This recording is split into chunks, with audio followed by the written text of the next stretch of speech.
Olá pessoal, então vamos continuar o nosso estudo sobre bactérias e hoje na quinta parte da nossa aula nós vamos falar sobre reprodução bacteriana, metabolismo bacteriano, tá? Então a gente vai ver algumas partes bem interessantes aqui sobre esses seres vivos. Vamos começar já pelo principal tipo de reprodução das bactérias, que é uma reprodução que a gente chama de fissão binária ou divisão binária. Basicamente, nesse tipo de reprodução, uma bactéria vai se dividindo em duas e depois essas filhas se dividem em mais duas e assim a população fica muito grande em questão de pouco tempo.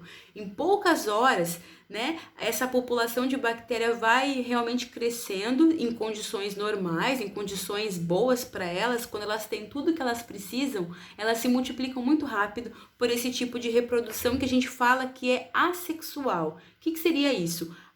Esse Azinho significa não. Então, não existe sexo, é isso? Não existe, nesse caso aqui, não, a gente fala a palavra sexo como troca de material genético. Então, não existe troca de material genético entre duas bactérias, tá? Apenas uma originou essa população enorme, então, de bactérias. Importante falar que nesse caso, né, de uma reprodução assexual, as células filhas, obviamente, possuem um material genético, um DNA, exatamente igual ao da célula mãe, né? Já que não teve troca de material genético nenhum, então todas as células filhas, a gente pode falar que são clones, né? São clones iguaizinhas, o DNA igualzinho como era da mãe, beleza? Aqui a gente tem, com mais detalhe, uma célula, então aqui em cima, da bactéria, ela primeiro duplica o seu DNA, né? Então ela duplica o DNA, o nucleóide, lembra lá do nucleóide? Então ela duplica,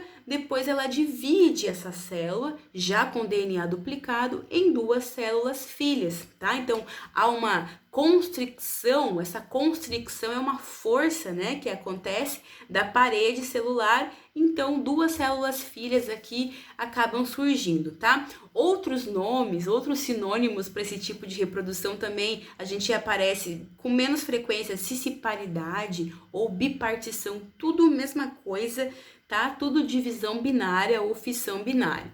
Beleza, pessoal? Aqui a gente tem uma imagem, realmente uma microfotografia, é real, né? Essa aqui da nossa direita, onde mostra a formação da parede, né? A parede aqui no meio, que já vai dividir, prestes a dividir, e duas células, então, se originarem a partir de uma, né? Anteriormente aqui, beleza? Só que, pessoal, imagina uma população, né? De bactérias todas iguais, todas elas exatamente com DNA idêntico, né?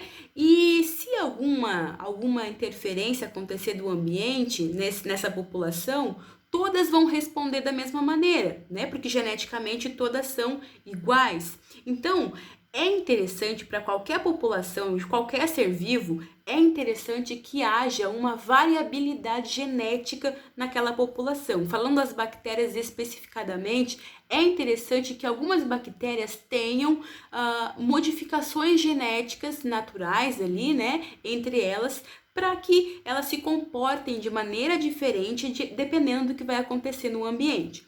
Isso acontece porque também várias mutações, né, estão acontecendo com todos os tipos de seres a todo momento. Então, mutação é um evento aleatório que é interessante para ter essa mudança genética. Alguns genes acabam mutando sozinho, mas além dessa mutação casual, né, e aleatória, existem alguns mecanismos que acontecem nas populações bacterianas para que elas tenham uma transferência genética entre diferentes bactérias e também uma recombinação de genes. Então, isso é importante porque, justamente o que eu falei, se uma população tá todinha igual, ela, né, vai responder, por exemplo, se o antibiótico é capaz de eliminar uma daquelas bactérias, provavelmente todas vão morrer, porque todas têm a sua constituição genética igual, tá? Então, isso não é interessante para a população bacteriana. Então,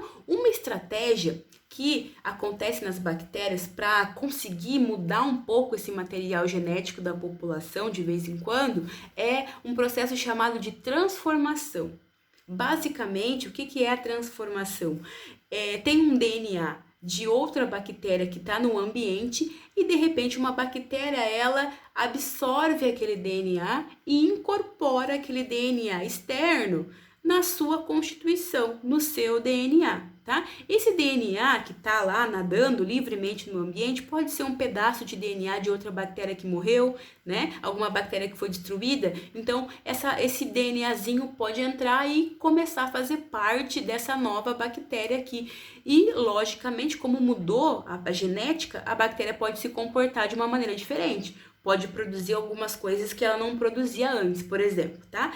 Esse tipo de processo, que a gente chama de transformação, geralmente leva à morte da bactéria. Geralmente mudar a constituição genética, assim, né, de um ser vivo, realmente pode levar à morte. Como a bactéria é um ser unicelular, né, só é formada por uma célula, então pode ser que isso leve à morte. A maioria dos casos leva, mas se ela sobrevive a essa interferência de entrar um DNA estranho ali, ela pode começar a ter algumas vantagens, ela pode produzir coisas que ela não produzia antes, tá? Então essa transformação, que aqui na direita eu coloquei outra fotinho, mas só com mais detalhes do que eu acabei de falar, né? Se você entendeu que transformação, qualquer pedaço de DNA entra na bactéria e ela acaba incorporando aquele DNA no seu material genético, no seu nucleóide, isso é transformação, tá? Esse tipo de processo chama transformação, beleza? Então, é uma estratégia que pode acontecer para ter uma mudança,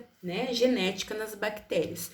Outra estratégia chama conjugação, mas a gente já viu esse tipo de processo 2 vezes na aula passada.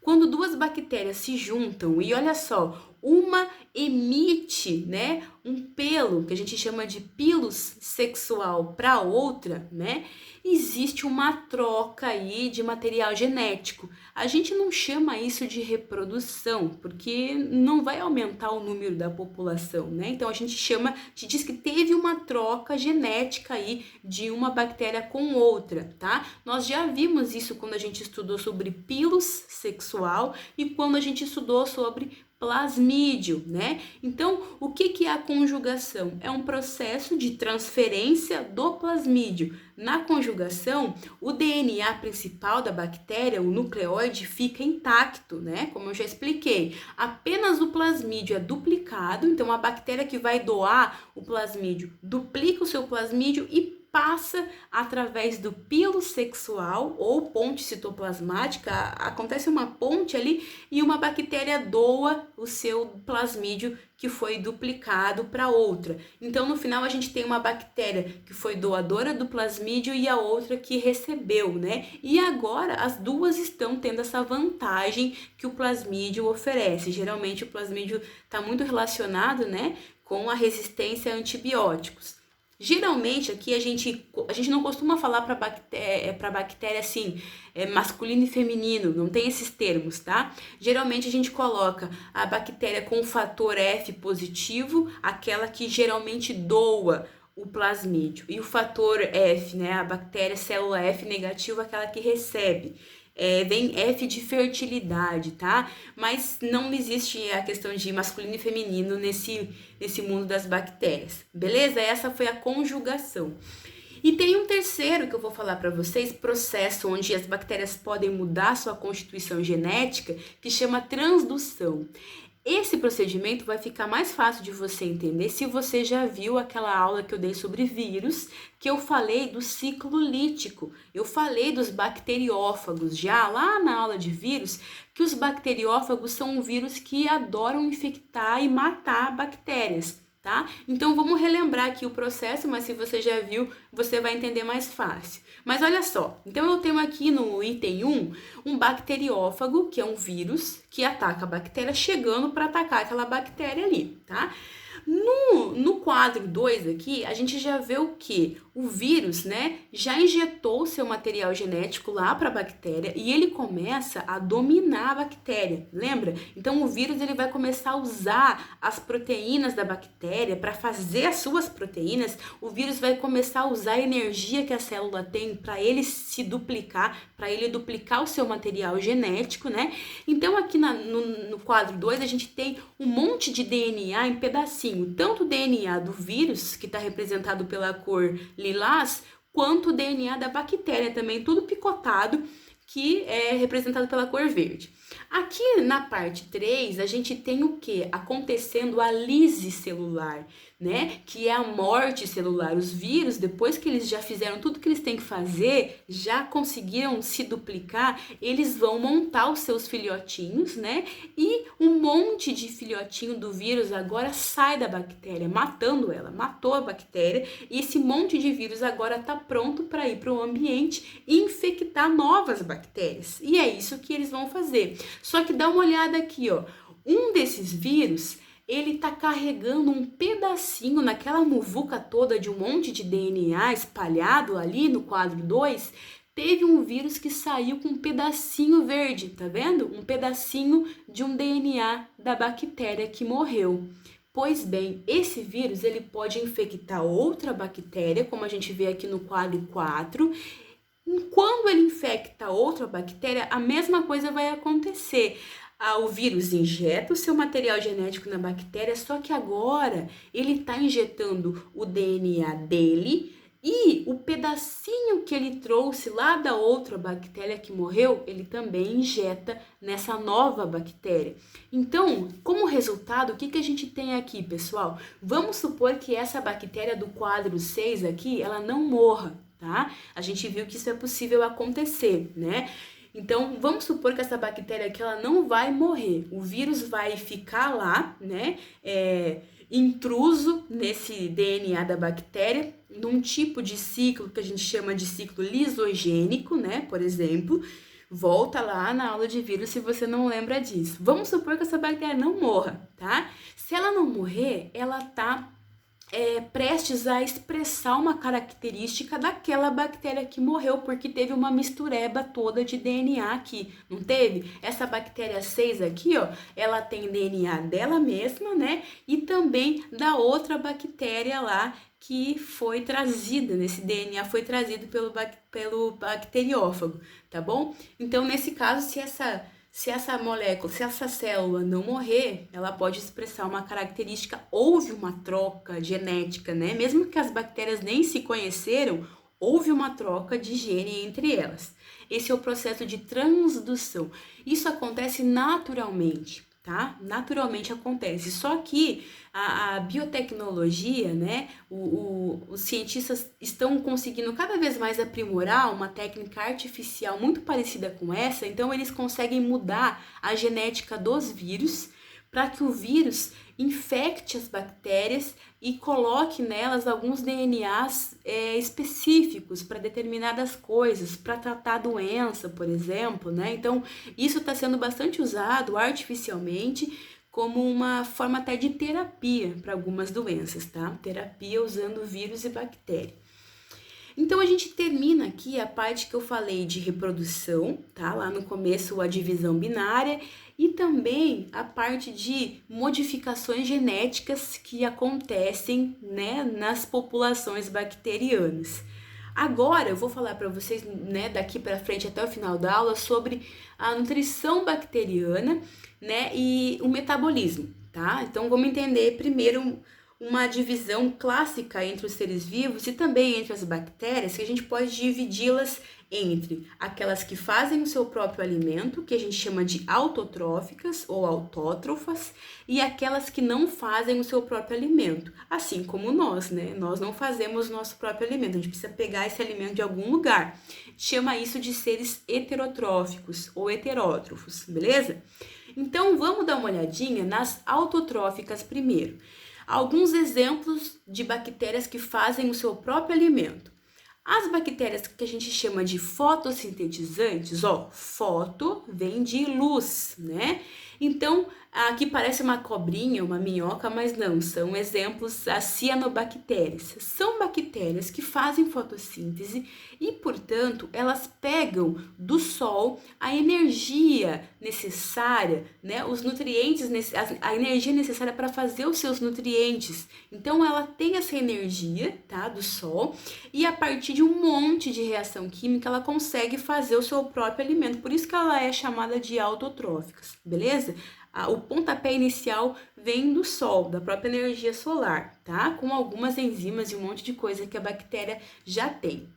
A gente tem outro exemplo das bactérias autotróficas que não é do sol diretamente que ela pega essa energia, mas ela usa alguns compostos químicos inorgânicos e é a partir desses compostos químicos que estão na natureza que ela consegue também obter energia para fazer os seus nutrientes. Tá? Então, as quimiosintetizantes, como exemplo aqui eu dou as nitrobactérias, elas pegam então de algumas substâncias orgânicas e é a partir disso que ela faz, né, os seus nutrientes.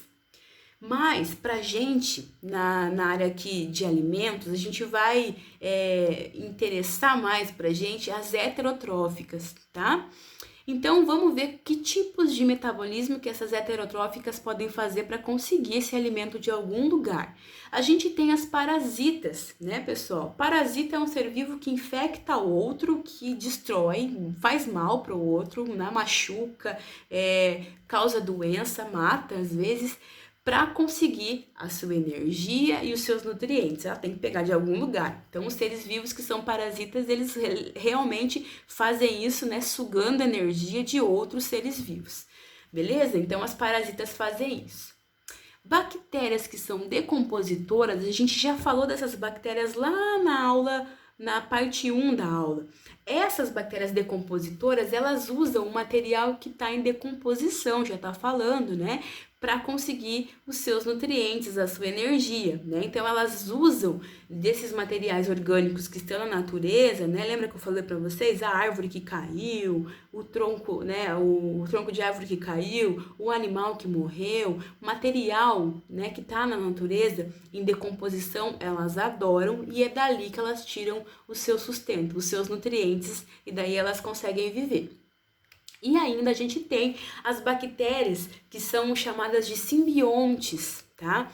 Essas bactérias, simbiose é uma troca benéfica, é uma troca que é bom para ambos os seres envolvidos. Eu já dei um exemplo lá para trás sobre o que é uma simbiose, mas vamos falar aqui, por exemplo, das bactérias que moram no nosso intestino. Existem bactérias que moram no nosso intestino e que fazem bem pra gente. Elas produzem um monte de substância, como algumas vitaminas, por exemplo, pra gente. Em troca desse favor, a gente dá comida para elas, né? Então, elas se alimentam a partir da comida que a gente acaba, né, dando para elas. No que a gente se alimenta, ela também se alimenta lá no intestino, tá? Em troca desse benefício que elas produzem, moram ali, mas produzem algumas coisas legais pra gente. É um tipo, então, de nutrição bacteriana também, tá bom? Então, essas bactérias heterotróficas também assumem comportamentos diferentes de acordo com a dependência do oxigênio. Isso vai ser importante para a gente também, então eu vou explicar aqui. Esse experimentinho, né?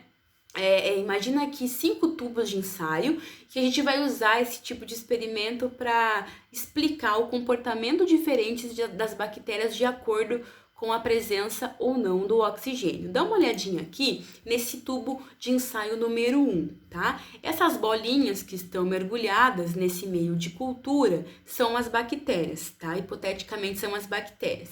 Então aqui a gente tem, nos 5 tubos, a gente tem o mesmo tipo de material, né, do meio de cultura, o mesmo tipo de nutriente. Então, dá uma olhada aqui nesse tubo número 1. A gente tem bactérias crescendo perto da superfície do líquido, né?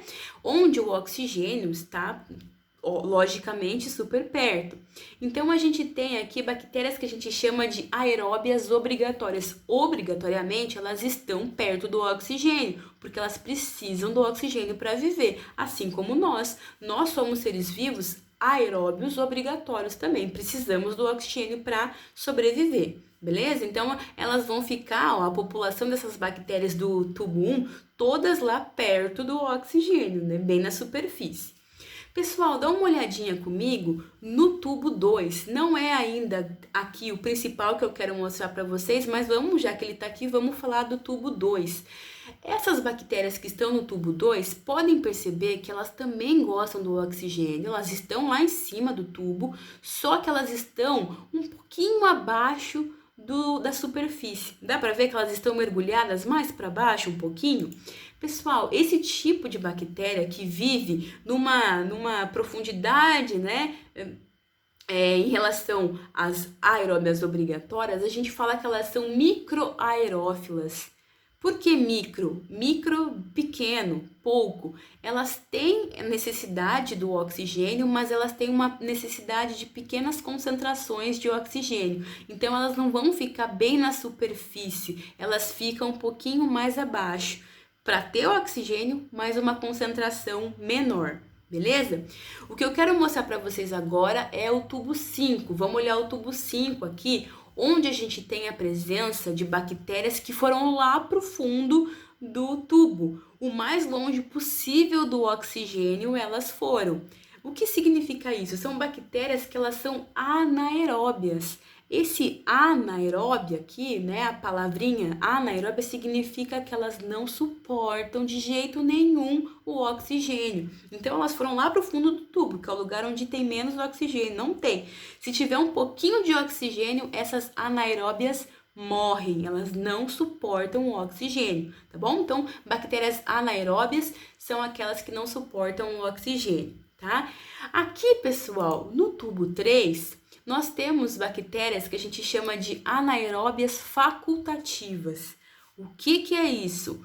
Quando a gente fala em facultativo, né, a gente dá o caráter de opção, de escolha. Então, assim, se tiver oxigênio, beleza, elas vão crescer num ambiente com oxigênio. Se não tiver o oxigênio, tudo bem, elas vão crescer da mesma maneira sem o oxigênio, tá? As anaeróbias facultativas, né, ela pode escolher para onde que ela vai. Será que ela vai para o meio com oxigênio ou se ela vai para o meio sem oxigênio? Ela consegue viver nos dois, tá? E a gente vai descobrir no próximo slide, e quase finalizando a aula de hoje, que tá maior que as outras, né? A gente vai finalizar falando sobre como que ela escolhe, né?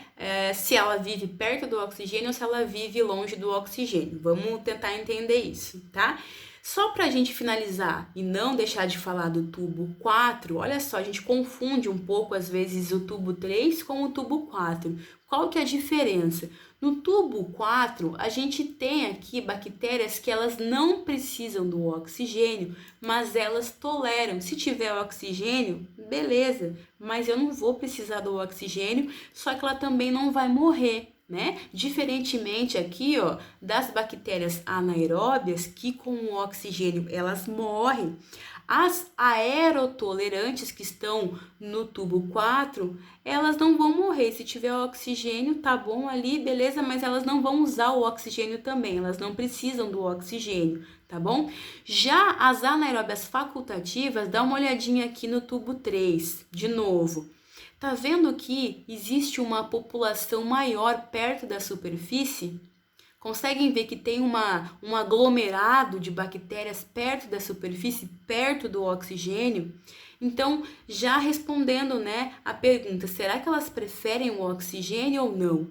Né? Se tem uma galera aglomerada perto do oxigênio, deve ser porque o oxigênio é mais vantajoso, elas preferem ficar ali em cima, né? Vamos entender por que, então, nesse próximo slide.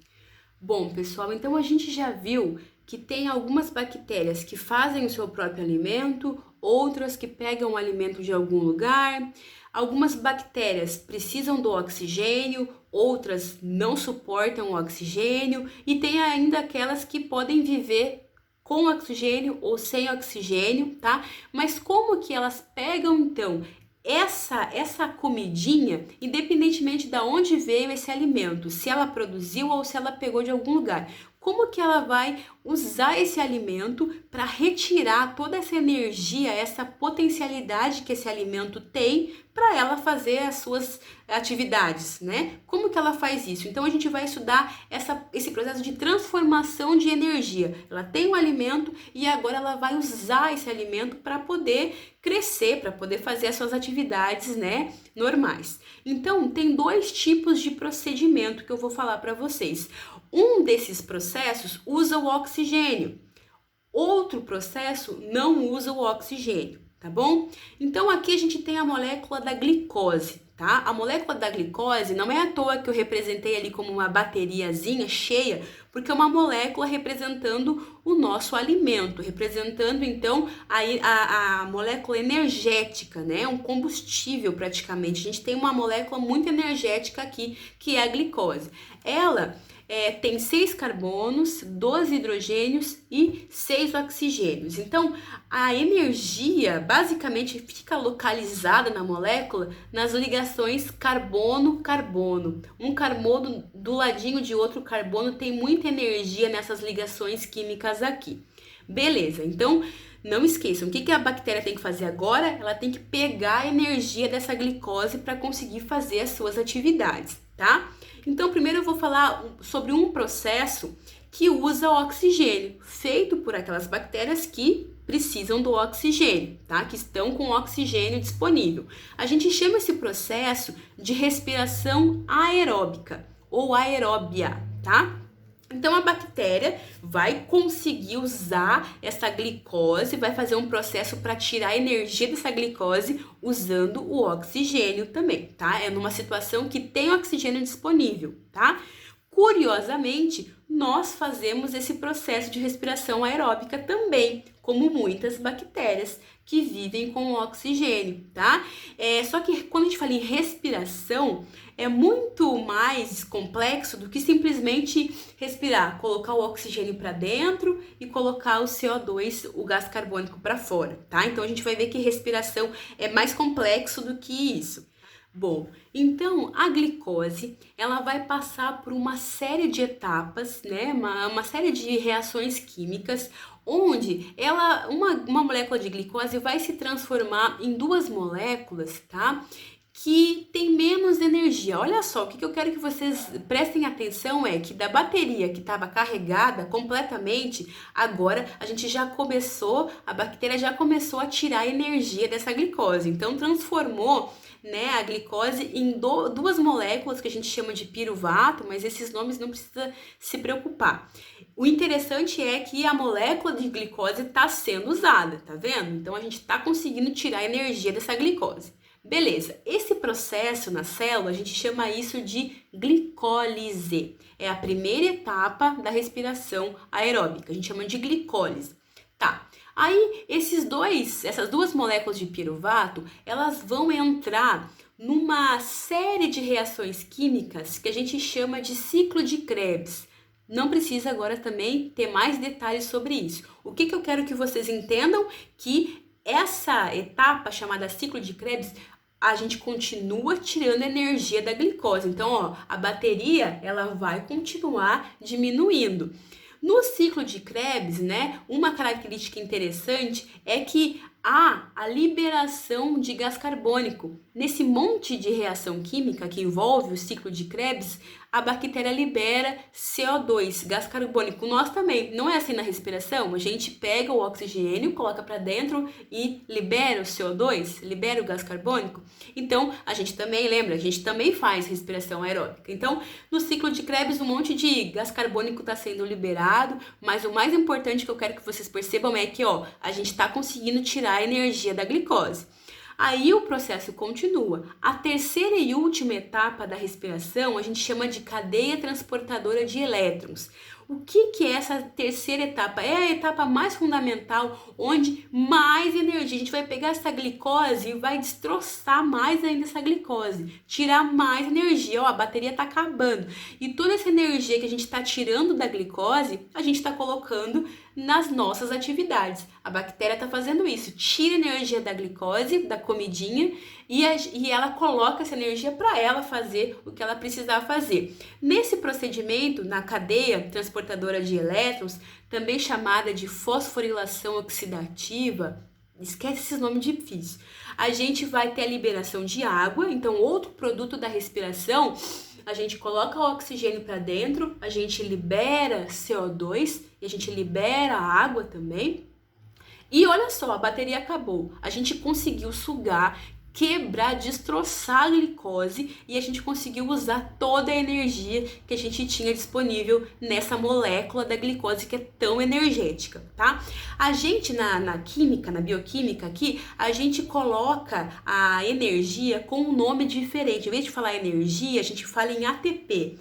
ATP, imagina que é uma moeda energética. Então, olha só, a partir de uma molécula de glicose, eu consegui um monte de energia. Eu consegui 35 ATPs, 35 moedinhas energéticas. Então, quando a bactéria faz esse tipo de processo para transformar energia, a partir de uma molécula de glicose só, ela consegue 35 ATPs. Só que a gente come, a bactéria também, muitas, milhares de moléculas de glicose. Então, multiplica esses 35 por muita energia. Então, o processo chamado respiração aeróbica, que é feito com a presença do oxigênio, a gente consegue ter muita energia a partir do alimento da glicose, tá? Então agora vamos ver outro processo que também o objetivo é o mesmo, sugar a energia da glicose, tá? Só que esse processo a gente chama de fermentação, tá? E a fermentação, ela acontece sem oxigênio. Então, aqui, aqueles micro-organismos que não usam oxigênio vão fazer esse processo de fermentação. Por isso que a gente chama que é um processo anaeróbio. Lembra? Não precisa do oxigênio. Olha só como é que acontece a fermentação. Começa do mesmo jeito. A glicose tá lá, uma molécula super energética, e daí o micro-organismo vai tentar sugar a energia dessa glicose. Consegue transformar de uma glicose em 2 piruvatos da mesma forma, igualzinho. A etapa chama glicólise também. E aí acabou. O micro-organismo não consegue mais fazer nada com a ausência de oxigênio. Ele não tem capacidade na célula desse micro-organismo de continuar a sugar a energia da glicose. Para por ali. E onde é que foi parar esse monte de energia que ainda tem, né? Olha somente quantas moedinhas energéticas a bactéria conseguiu aqui nesse processo, somente 2, tá? Ela não consegue sair daí mais. E onde é que está todo o resto de energia que a célula podia pegar, mas não consegue da glicose? Esse monte de energia sobrando sai como um produto da fermentação, ou na forma de etanol, ou na forma de ácido acético, que a gente usa depois para fazer vinagre, ou na forma de ácido lático, que é usado para fazer iogurte, por exemplo. Então, toda aquela energia da glicose que o micro-organismo não conseguiu sugar para ele, porque ele não consegue fazer isso sem oxigênio, não tem essa capacidade, ele acaba liberando como uma consequência do processo de fermentação. Ele libera essa molécula aí que ainda tem energia, né? Ainda tem energia para gastar, que é o etanol, o ácido lático, o ácido acético, né? Então, não é que a bactéria produz ácido acético, o ácido lático, o fungo faz fermentação, produz o etanol, né? Porque ele quer produzir para dar essas substâncias para o homem, né?